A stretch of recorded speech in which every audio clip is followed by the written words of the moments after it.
अस्सलामुअलैकुम, welcome back my YouTube cooking channel.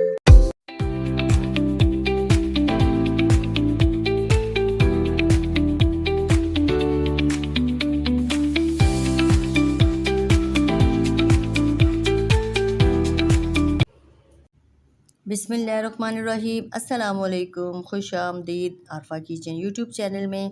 आज मैं आपको कमर दर्द, घुटनों के दर्द और टखनों के दर्द के लिए एक बहुत ही आसान घरेलू नुस्खा बताऊंगी।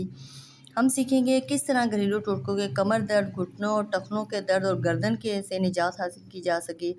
जो लोग कमर दर्द और या घुटनों के दर्द के मसले में बहुत परेशान हैं, उनके लिए एक नुस्खा बहुत ही फ़ायदेमंद है। आइए शुरू करते हैं। आधा कप मैंने लिया मखानों का, 2 खजूरें लिए हैं, 4 काजू, 1 बनाना और 1 कप मिल्क। अब इस तरह करूँगी कि इसको हल्का से इसको ड्राई करूँगी ताकि ये क्रिस्पी हो जाए।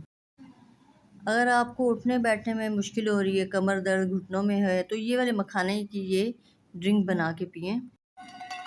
इतने अच्छे क्रिस्पी हो गए हैं, अब ग्राइंड करने में भी इजी होगा। मखाने भी हमारे हो गए हैं ठंडे। अब मैं इसको करने लगी हूँ ग्राइंड। जो चीज़ें मैंने रखी थी वो सारी मैंने इसमें ऐड कर देनी है और मैंने इसमें शुगर नहीं ऐड किया। अगर आप खाना ज़्यादा पसंद करते हैं मीठा, मीठा तो वैसे मैं भी बहुत पसंद करती हूँ, मेरा भी बहुत मुझे अच्छा लगता है, लेकिन अब मैंने छोड़ दिया मीठा खाना क्योंकि अब मैं अच्छी बच्ची बन गई हूँ। समझा करो ना। और ना ये आप बेशक रोज़ ना पिएं, हफ्ते में एक बार भी पी लें तो वो भी बेस्ट है। अगर एक बार भी पी लिया ना तो हमारी बॉडी में कुव्वत रहेगी। हफ्ते में एक बार। A few moments later. माशाल्लाह से हमारी ड्रिंक बिल्कुल रेडी हो गई है। और जो जो चीज़ें मैंने ऐड की आप भी पीना और बनाना, आप सबको देखना बहुत पसंद आएगी।